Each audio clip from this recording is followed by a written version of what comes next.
أنفسنا من سيئات أعمالنا من يهده الله فلا مضل له ومن يضلل فلا هادي له وأشهد أن لا إله إلا الله وحده لا شريك له وأشهد أن محمدا عبده ورسوله أما بعد أعوذ بالله من الشيطان الرجيم بسم الله الرحمن الرحيم يا أيها الذين آمنوا اتقوا الله وقولوا قولا سديدا يصلح لكم أعمالكم ويغفر لكم ذنوبكم ومن يطع الله ورسوله فقد فاز فوزا عظيما.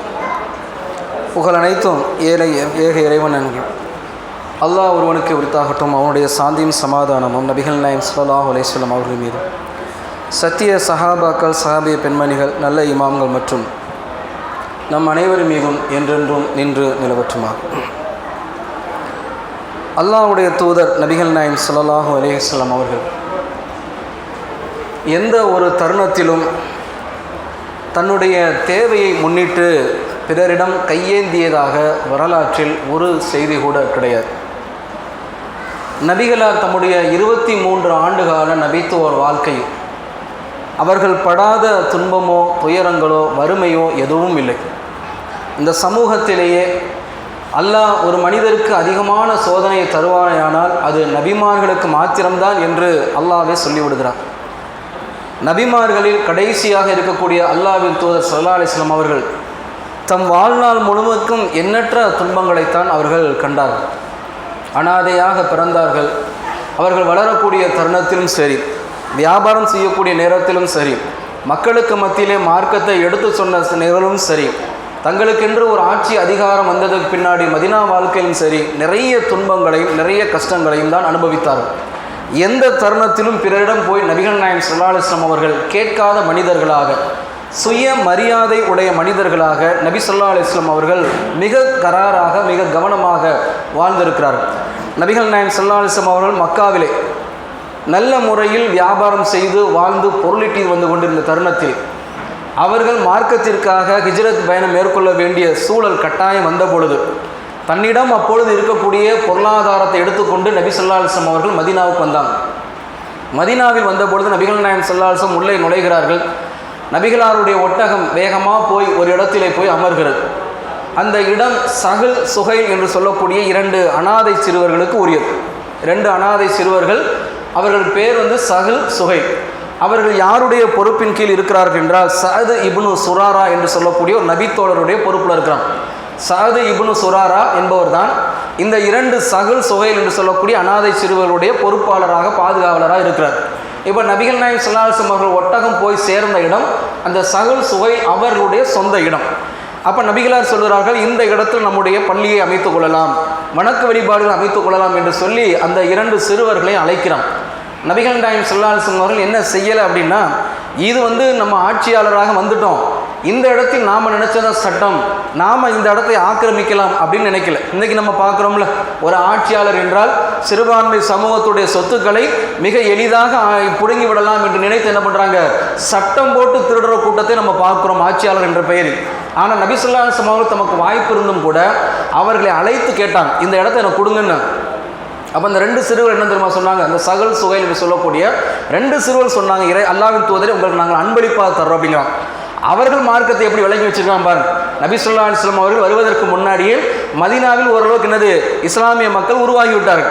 அப்போ அந்த மக்கள், அந்த சின்ன பிள்ளையாக இருக்கக்கூடியவங்க அல்லாஹ்விடத்தில் நன்மையை பெறுவதற்கு என்ன பண்ணுறாங்க, தாங்களே அனாதையாக இருக்கிறது ஒரு இடம் தான், அந்த இடத்த நபிகளார் கேட்குறாங்க. எது கேட்குறாங்க, பள்ளிக்கு தான் கேட்குறாங்க.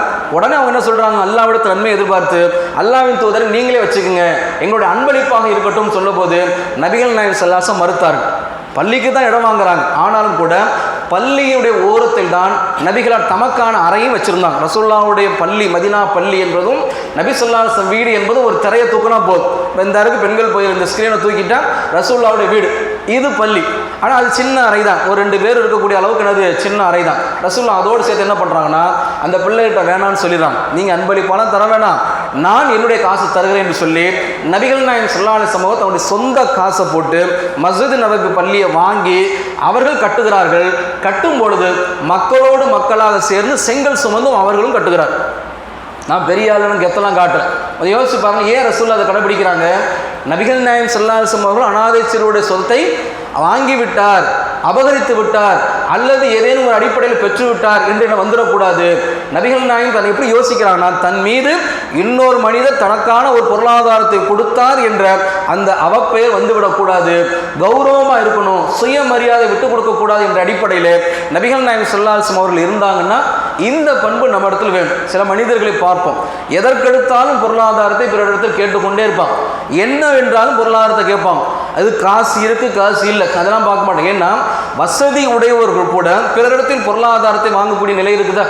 சாதாரண என்னது 20,000 30,000 40,000 சம்பாதிப்பான் மாதம். அல்லாஹ்வுடைய அருளால் ஒரு பொருளாதாரம் தன்னிறைவாக தான் வந்து கொண்டிருக்கும்.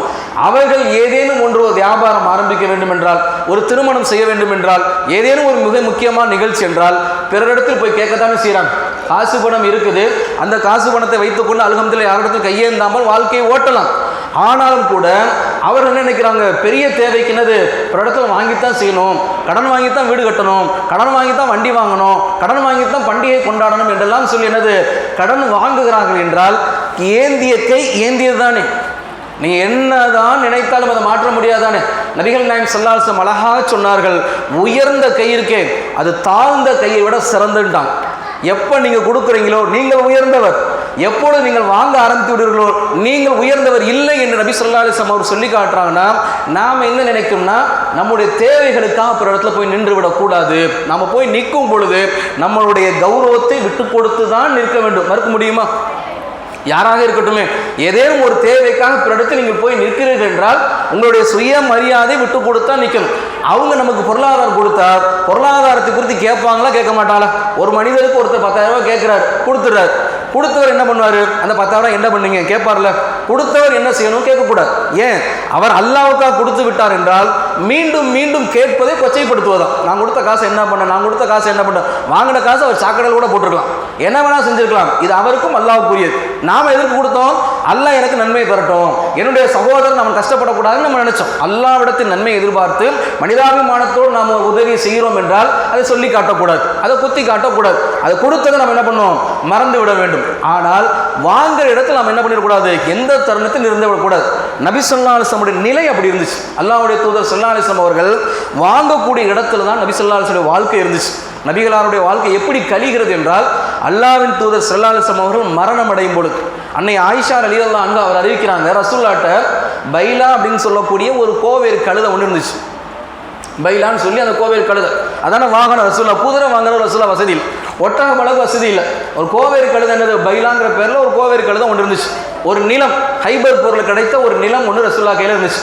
கொஞ்சமாக சில ஆயுதங்கள் இருந்துச்சு, போருக்கான ஆயுதங்கள் இருந்துச்சு. இதுதான்.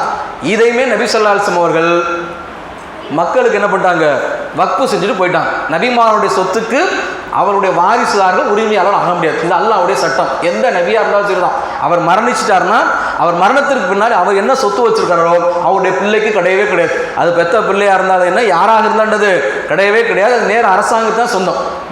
இதுதான் நபி ஸல்லல்லாஹு அலைஹி வஸல்லம் மரணிக்கும் பொழுது இன்னும் அன்னை ஆயிஷா ரலியல்லாஹு சொல்கிறாங்க, ரசூலுல்லாஹ் மரணிக்கும் பொழுது அவரிடத்தில் இருந்த ஆடையை 2 ஆடை, ஒன்று மேலே போர்த்தி கொள்ளக்கூடிய கனமான ஒரு போர்வை, கீழே அணிந்து கொள்ளக்கூடிய கனமான ஒரு வேஷ்டி. யோசிச்சு பாருங்க, நம்முடைய வாழ்க்கை எப்படியா இருக்கிறது? பீரோவை திறந்து என்னது அடுக்கடுக்காக தான் இருக்குது. அவ்வளவு ஆடைகள் இருப்பதை பார்க்கிறோம். ஆண்களுக்கு வேணால் குறைவாக இருக்கலாம், வேற ஒரு 5 அடுக்குன்னு வச்சுங்களேன், பரிதாபமாக இருக்கும். ஆண்களோட எல்லாமே பார்க்கும்போது வெளியில் தான் டிப்டாப்பாக சுற்றிக்கிட்டே இருப்பார். இந்த 4 ட்ரெஸ் அயன் பண்ணி என்னது திரும்ப போட்டுக்கிட்டே இருப்பார். ஆனால் அந்த அம்மாவுக்கு எத்தனை ட்ரெஸ் இருக்கும் அவங்களுக்கே தெரியாது. ஏன்னா கல்யாணம் பண்ணும்போது கொடுத்து அனுப்பிச்சுடுறாங்களே, கல்யாணம் பண்ணும்போது 100, அந்த 100 முடிக்கிறதுக்கே அவன் ஆயுள் முடிஞ்சிடும். அதுக்குள்ளாட்டி ஒவ்வொரு பெருநாளுக்கு என்னது 10 ட்ரெஸ் வாங்கினாதான் மனசுக்கு நிம்மதி. இப்படி ஓடிக்கொண்டிருக்கிறது. ஆனால் ரசூலுல்லாஹ் மரணிக்கும் பொழுது 2 ஆடை. ஒரு மிகப்பெரிய சாம்ராஜ்யத்தின் அதிபர் ரசூலுல்லாஹ் மரணிக்கக்கூடிய தருணத்தில் சவுதி மாத்திரமல்ல, சிரியா வரைக்கும் ரசூலுல்லாஹ்வுடைய ஆட்சி இருந்தது. அங்கே வரைக்கும் என்னது நபிகள் நாயகம் ஸல்லல்லாஹு அலைஹி வஸல்லம் கவர்னரை அனுப்பியிருந்தார்கள் என்றால் அவ்வளோ பெரிய சாம்ராஜ்ய சொந்தக்காரர் ரசூலுல்லாஹ் மரணிக்கும் பொழுது வெறும் 2 ஆடை, மேலே போத்துற ஒரு ஆடை, கீழே கட்டியிருக்க ஒரு ஆடை என்று சொன்னால் எவ்வளோ வறுமையில் இருந்திருப்பாங்க. எந்த அளவுக்கு வறுமை என்றால், அல்லாஹ்வின் தூதர் ஸல்லல்லாஹு அலைஹி வஸல்லம் அவருடைய வாழ்க்கையை பற்றி அன்னை ஆயிஷா ரலியல்லாஹு அன்ஹாவிடத்தில் ஒரு மனிதர் கேட்கிறார், உங்களுடைய உணவு வகை எப்படி இருந்துச்சு கேட்குறான். அதுக்கு ரசூலுல்லாஹ் அன்னை ஆயிஷா ரலியல்லாஹு சொல்கிறாங்க, 1 பிறை பார்ப்போம், 2 பிறை பார்ப்போம், 3 பிறை பார்த்துரும். அப்படின்னு அர்த்தம் 3 மாதம் கடந்துரும். 1 நாள் இல்லை, 2 நாள் இல்லை, 3 மாதம் கடந்துரும். ஆனால் நாங்கள் எதையும் அடுப்பு பற்ற வைத்து சமைச்சிருக்க மாட்டோம் அப்படிங்கிறாங்க. அவர் ரொம்ப ஆச்சரியமாக இருக்கிறார். அடுப்பே பற்ற வைக்கலான்னு என்ன சாப்பிட்டீங்க? அப்படி என்னத்தை தான் சமைச்சு நீங்கள் சாப்பிட்டீங்க அப்படின்னு கேட்கும் பொழுது 2 கருப்பு அப்படிங்கிறாங்க. ஒன்று தண்ணீர், இன்னொன்று பேரிச்சம்பழங்கிறாங்க. தண்ணீரையும் பேரிச்சம்பழத்தையும் மட்டுமே சாப்பிட்டு கொண்டு 3 மாத காலம் தொடர்ச்சியாக வாழக்கூடிய அளவுக்கு வறுமை இருந்தது. ஆனால் நபிகள் நாயகம் ஸல்லல்லாஹு அலைஹி வஸல்லம் அவர்கள் எந்த நேரத்திலும் எனக்கு வறுமை இருக்குன்னு கேட்டதில்லை. எப்படி ரசூலுல்லாஹ் இருந்தாங்க பாருங்க. ரசூலுல்லாஹ் நடந்து போகிறாங்க பள்ளியில், ஒரு பேரிச்சம்பளம் கிடக்கு. இது ஆஃப்டர் ஆல் தானே, நம்முடைய பார்வைக்கு என்ன ஆஃப்டர் ஆல் ஒரு பேரிச்சம்பளம் சாதாரண விஷயம் தானே. பேரிச்சம்பளம் ஒரு பேரிச்சம்பளம் எந்த வந்துடும், எவ்வளோ காசு என்ன 10 ரூபா வந்துட போதா? ஒரு பேரிச்சம்பளத்தை என்னது 1 ரூபா 2 ரூபாய் கூட இன்றைக்கி நீ வாங்கிட முடியும். ஒரு பேரிச்சம்பளம் கீழே கிடக்குது. ரசூலுல்லாஹ்க்கு பசி. அதை பார்த்து உடனே ரசூலுல்லாஹ்வுடைய உள்ளத்தில் என்ன நினைக்கிறான்னு எடுத்து சாப்பிடலாம்னு நினைக்கிறாங்க. கொஞ்சம் யோசிச்சு பாருங்க, ஒற்றை பேரிச்சம்பளத்தை சாப்பிடக்கூடிய அளவிற்கு நபிகளாருக்கு பசி இருக்குது. ஆனால் என்ன நினைக்கிறாங்க, இது சதக்காவுடைய பொருளாக இருந்தால் இதை சாப்பிடுவது ஹராம் ஆயிருமே அப்படின்ற சந்தேகத்தின் காரணமாக அதை சாப்பிடலை. அப்படின்னா ரசூலுல்லாஹ் பேணுதலாக இருக்கிறார். எவ்வளோ பேணுதலாக இருக்கிறான்னு கவனிச்சு பார்க்கணும். இன்னொரு தடவை இவ்வளவு வறுமையில் இருந்தும் கூட ஒரு தடவை கூட சஹாபாக்கிட்ட எனக்கு கொடுன்னு கேட்டது. அபூபக்கர்ட்ட கேட்கலாம்ல, அபூபக்கர்ட்ட கேட்டால் வந்து கொடுக்கத்தான் தயாராக தானே இருப்பார். உமர் ரலியல்லாஹு கேட்டால் கொடுக்க தயாராக தானே இருப்பாங்க. உயிரையே கொடுப்பதற்கு நபிகள் நாயகம் ஸல்லல்லாஹு அலைஹி வஸல்லம் ஒரு சமூகத்தை உருவாக்கி வச்சுட்டு போயிருக்காங்களே. ஆனாலும் கூட அந்த மனிதரிடத்தில் நபிகள் நாயகம் ஸல்லல்லாஹு அலைஹி வஸல்லம் என்னுடைய கஷ்டம், எனக்கு இதை கொடு என்று நபிகளார் ஒரு தடவை கூட கேட்கவில்லை. என்றால் என்ன கவனிக்கிறாங்கன்னா, யாரும் நம்மளை நாக்கில் பல்ல போட்டு பேசிடக்கூடாது. முஹம்மத் இந்நாளிடத்தில் கையேந்தி விட்டார் என்று வரலாற்றில் நமக்கு சொல்லக்கூடாது என்று சுய மரியாதையோ கஷ்டம் நஷ்டம் தன்னோடு வைத்துக் கொண்டார். அவ்வளவு கஷ்டமும் நமக்கு முன்னாடி பாடமாக இருக்கிறது. ரசூலுல்லாஹ்வுடைய வாழ்க்கை என்னது, திறந்த புத்தகம் என்றாலும் கூட நபி ஸல்லல்லாஹு அலைஹி வஸல்லம் என்ன பண்றாங்க, இதை வைத்துக்கொண்டு யாரிடத்திலும் எந்த தருணத்துக்கு ஏந்தக்கூடாது. ரசூலுல்லாஹ் அன்பளிப்பு வாங்க, யாராவது ஒருத்தர் அன்பளிப்பு கொடுத்தான்னு வச்சுங்களேன், அன்பளிப்பு வாங்கிக்கிடுவாங்க. ஆனால் தர்மம் வாங்க மாட்டாங்க, சதக்கா வாங்க மாட்டாங்க. ரசூலுல்லாஹ்க்கு யாராவது ஒருத்தவங்க திடீர்னு என்ன பண்ணுவாங்கன்னா கறி குழம்பு வச்சு கொடுப்பாங்க அன்பளிப்பா. நம்ம வீட்டுக்கு ஒருத்தவங்க கறி குழம்பு வச்சு கொடுத்தா எத்தனை நாள் வச்சுருப்போம்? 1 நாள் 2 நாள். கறி குழம்புன்னு வச்சுங்க, குழம்புல போட்டால் கறி 2 நாள் வச்சுருப்போம். வெறும் கறியாக கொடுத்தா ஒரு 4-5 நாளைக்கு என்ன பண்ணுவோம், கொஞ்சம் கொஞ்சமாக வச்சு சாப்பிடுவோம். அல்லது உப்பு கண்டம் போட்டு வச்சுருப்போம். வெறும் கறி குழம்பை மாத்திரமே கிட்டத்தட்ட 15 நாட்கள் வரைக்கும் நபி ஸல்லல்லாஹு அலைஹி வஸல்லம் அவர்கள் ரொட்டிக்கு தொட்டு கொண்டு சாப்பிடுவார்கள் என்றால் கொஞ்சம் வறுமை யோசிச்சு பாருங்க. அப்படி ஒரு வாழ்க்கை அல்லாஹ் நமக்கு விதிச்சிருக்கிறானா? கேட்கலாம் தானே. கேட்கிற இடத்தில் தான் அல்லாஹ் நபிகளாரை வைத்திருக்கிறான். அவ்வளோதான் இஷ்டப்படுற. ரசூலுல்லாஹ் சில நேரங்களில் உருக்கிய நெய் இருக்குல்ல, அந்த மாட்டுப்பால் ஆட்டுப்பால் மாட்டுப்பால் அந்த இதுலேருந்து உருக்கிய நெய் என்ன பண்ணுவாங்க, அதை வச்சு உணவு வச்சுக்குருவாங்க. அந்த உருக்கிய நெய்யை எடுத்து யாராவது மோந்து பார்த்தானா வாடை வருமா? இந்த கொழுப்புலேருந்து வருது இல்லை, பால்லேருந்து வர்ற நெய் ஒரு உரை, கொழுப்புலேருந்து என்னது நெய் மாதிரி ஒன்று வரும். அதை ரசூலுல்லாஹ் என்ன பண்ணுவாங்க, குழம்பா என்ன பண்ணுவாங்க பயன்படுத்துவாங்க. அந்த நெய்யெல்லாம் நம்ம சாப்பிட முடியாதுங்கிறான். அது அவ்வளோ வாடையாக இருக்கும் அப்படிங்கிறான். நம்மளாம் தொட்டு கூட பார்ப்போமா? ஒரு சின்ன உணவில் லைட்டாக கஞ்சி புளிச்சு போச்சுன்னா சாப்பிட மாட்டோம்ல. நைட்டு வச்சது மத்தியானம் வச்சது நைட்டு தண்ணி ஊற்றி காலில் வச்சா கூட பழைய சாதத்தை தொடமாட்டிக்கும். இன்னைக்கு பழைய சாதம் நல்ல உணவு தான். அதே பழைய சாதத்தை அடுத்த நாள் வச்சு நம்ம சாப்பிடுவோமா? 2 நாள் கழிச்சு சாப்பிட மாட்டோம். புளிச்சு போயிடுச்சு நல்லா இல்லை அப்படின்னு நம்ம சொல்லிடுவோமா இல்லையா? ஆனால் நபிகளார் அதையும் தொட்டு கொண்டு சாப்பிட்டாருன்னா வறுமை. இது கிடைத்தது அல்லாஹ் நமக்கு தந்த பாக்கியம். இதுக்காக யார்கிட்ட போய் கையேந்த மாட்டேன் என்று நபிகள் நாயகம் ஸல்லல்லாஹு அலைஹி வஸல்லம் அவர்கள் இறுக்கி பிடிச்சி வாழ்ந்தாங்கன்னா இது நமக்கும் முன்மாதிரி தானே. நபிகள் நாயகம் ஸல்லல்லாஹு அலைஹி வஸல்லம் அவர்களிடத்துல ஹபீஸா என்று சொல்லக்கூடிய ஒரு பெண்மணி வர்றாங்க. அந்த அம்மா என்ன பண்ணுறாங்கன்னா, ஒருத்தருடைய கடனுக்காக பொறுப்பேற்றுக்கிட்டாங்க. கடனுக்காக பொறுப்பேற்றுக்கிட்டு என்ன பண்ணுறாங்க, நான் பொறுப்பேற்றுக்கிறேன்றாங்க. ஆனால் அவங்களால கொடுக்க முடியல, அவங்க வாங்கின கடன் இல்லை, இன்னொருத்தருக்காக என்ன பண்ணுறாங்க, ஈட்டு தொகைக்காக என்ன பண்ணுறாங்க, பொறுப்பேற்றுக்கிட்டாங்க. அந்த அம்மா ரசூலுல்லாஹ் வந்து கேட்குறாங்க, அல்லாஹ்வின் தூதரே எனக்கு ஏதாவது பொருளாதாரம் கொடுங்க, நான் இன்னொரு மனிதருக்காக பொறுப்பேற்றுக் கொண்டேன், இது எனக்கு கொடுக்க முடியல. இப்போ வாங்கினவர் கேட்குறாரு, நான் கொடுக்கணும் அப்படின்ற சொந்த கடனுக்காக வரல. அப்போ ரசூலுல்லாஹ் கொஞ்சம் வெயிட் பண்ணுங்கம்மா, பொருள் வந்தால் நான் தரேன் அப்படிங்கிறாங்க. அந்த அம்மா வெயிட் பண்ணுறாங்க. அப்போ ரசூலுல்லாஹ் அவங்களுக்கு உபதேசிக்கிறாங்க, பொருள் வருகிறது, பொருளை கொடுத்துட்டு சொல்கிறாங்க, ஹபீஸாவே 3 மனிதரை தவிர வேறு யாருக்கும் யாசகம் செய்வது கூடவே கூடாதுன்றாங்க, ஹராம் தான். 3 மனிதர், 3 சமூகத்தை சேர்ந்த மனிதர்களை தவிர வேறு யாரும் என்னது யாசகம் கூட. ஒன்று எப்பொழுதும் ஏழ்மையில் இருப்பவர், ஏழ்மையில் இருக்கக்கூடிய ஒரு மனிதர், அவர் யாசகம் கேட்கலாம். இன்னொருத்தர் என்னது, இன்னொருத்தர் கடனுக்காக பொறுப்பேற்றுட்டார்ல, அவர் யாசகம் கேட்கலாம். இன்னொரு மனிதர் யாருன்னா, திடீரென்று இயற்கை பேரிடர் வருதுல, நிலச்சரிவு பூகம்பம் வெள்ளம் ஏற்படுதுல, இதில் அரசனும் ஆண்டி ஆயிடுவான்ல. பணக்காரன் எவ்வளோ பெரிய பணக்காரன் இருப்பான், கோடீஸ்வரன் இருப்பான், மாட மாளிகை வச்சிருப்பான், சட்டுன்னு ஒரு பூகம்பம் வந்துச்சுன்னா ஒன்றுமில்லாமல் போயிடும். இப்போ இவன் கையேந்தி தான் ஆகணும், இவனுடைய நிலை சீரடையும் வரை கையேந்தலாம். இந்த 3 நபர்களை தவிர மற்ற யாரும் கையேந்துவது ஹராம் அப்படின்ட்டாங்க. இந்த நிலைமையில நம்ம இருக்கிறோமா நம்ம யோசிக்கணும். ஒரு மனிதர்கள் நம்ம பிற இடத்தில் கையேந்துக்கிறோம் என்றால் நம்ம இயற்கை பேரிடர்களை பாதிக்கப்பட்டிருக்கோமா, அல்லது வேறு யாருக்கேனும் பொருளாதாரத்திற்காக நம்ம வந்து பொறுப்பேற்றிருக்கிறோமா, அல்லது உண்மையிலேயே ஏழ்மை நிலையில் இருக்கிறோமா அப்படின்னு பார்க்கணும். ஏழ்மை நிலையை ரசூலுல்லாஹ் எப்படி ஊர்ஜிதம் பண்ணுவாங்க தெரியுமா?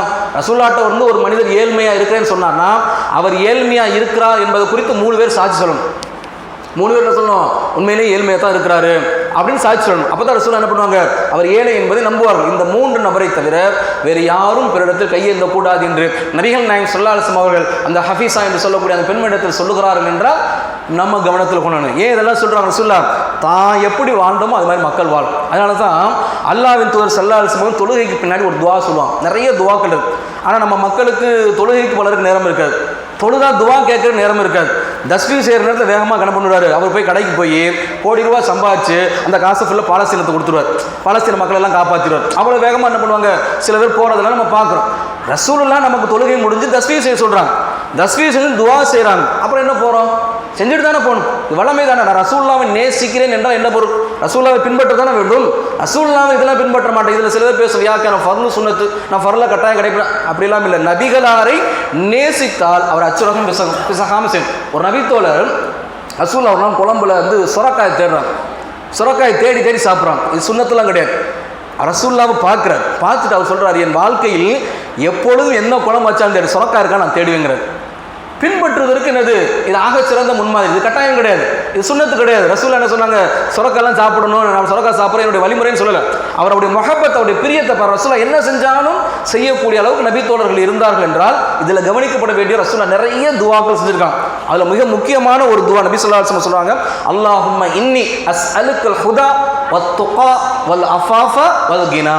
இறைவா, உன்னிடத்தில் நேர்வழியையும் இறை அச்சத்தையும் போதுமான செல்வத்தையும் சுயமரியாதையும் கேட்கிறேன். எல்லாம் வந்துருச்சா, இம்மையும் மறுமை ரெண்டுமே வந்துருச்சு பாருங்க. நேர்வழி, நேர்வழி எதுக்கு சேர வேணும், மறுமை. இறையச்சம் உலகத்துக்கும் தேவை, மறுமைக்கும் தேவை. போதுமான செல்வம், காசு பணம் கரெக்டாக இருக்குப்பா, நான் சம்பாதிச்சப்பா, நான் செலவழிச்சப்பா, யார்கிட்ட போய் கையேந்தல. சுயமரியாதை, யாரிடத்திலும் எதற்காக போய் நான் நிற்கல அப்படிங்கிற அளவுக்கு இருக்குல்ல. இப்போ 4மே கவனிச்சு பாருங்க. இறைவா, உன்னிடத்தில் நேர்வழியையும் இறை அச்சத்தையும் போதுமான செல்வத்தையும் சுயமரியாதையும் கேட்கிறேன் என்று நபி ஸல்லல்லாஹு அலைஹி வஸல்லம் அவர்கள் அல்லாஹ்விடத்தில் கையேந்தி கொண்டே ஒவ்வொரு தொழுகையிலும் இருப்பார்கள் என்றால் ரசூலுல்லாஹ் பயப்பட்டாங்க. யார்கிட்ட போய் நின்றக்கூடாது, யார்கிட்ட போய் கேட்டக்கூடாது என்று நபி ஸல்லல்லாஹு பயந்து பயந்து இந்த பிரார்த்தனை செய்தார்கள். அல்லாஹ் அவர்களை சுயமரியாதையோடைய வாழ செய்தான். யார்ட்டையும் கேட்டாங்க ரசூலுல்லாஹ், அப்படி ஒரு செய்தி இருக்குமா? ரசூலுல்லாஹ் இதே ரசூலுல்லாஹ் சொல்றாங்க, நீங்கள் சுயமரியாதையுடன் வாழ வேண்டும் என்று நீங்கள் விரும்பினால் அல்லாஹ் உங்களை சுயமரியாதையோடு வாழ வைப்பான். நம்ம நினைக்கிறோமா, நம்ம நினைக்காம இருந்தோம் நடக்காதுல்ல. நான் நினைக்கணும், யார்கிட்டையும் கேட்கக்கூடாது, கடைசி தள்ளுற அளவுக்கு போனால் நான் கேட்க மாட்டேன், அல்லாஹ்ட்ட கேட்பேன் அப்படின்னு நம்ம சுயமரியாதையோடு இருந்தால் அல்லாஹ் உங்களை சுயமரியாதையோடு வாழ வைப்பான்.